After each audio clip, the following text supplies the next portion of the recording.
Cô chẳng khám với Giêsu nã nào gặp rồi. Cô chẳng khám với Giêsu nã nào gặp mô.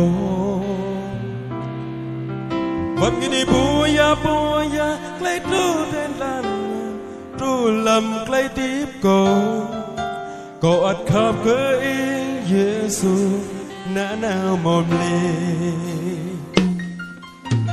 Cô chẳng khám với Giêsu nã nào gặp rồi.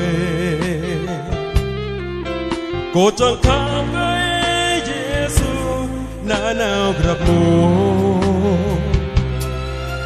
Vật ini bùa clay tới lan nam nhai tru lầm clay tiếp cô ắt khám với Giêsu nã nào mồm lì.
Cô chẳng khám với Giêsu nã nào gặp rồi.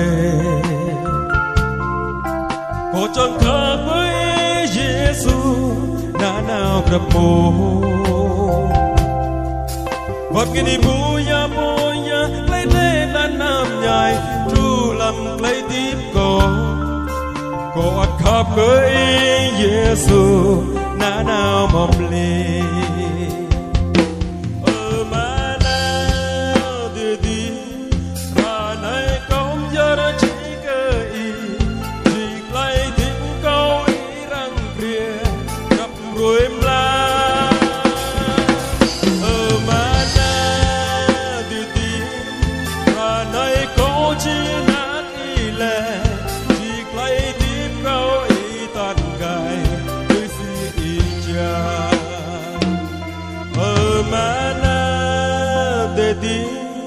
Ra này con chờ chỉ cơ ý chỉ lấy tiếp câu ý răng kia gặp rồi mà ôi mà na địa tí ra này có chỉ nát ý lệ chỉ lấy tiếp câu ý tàn gai tôi xin ý cha chỉ lấy tiếp câu ý tàn gai. Tôi xin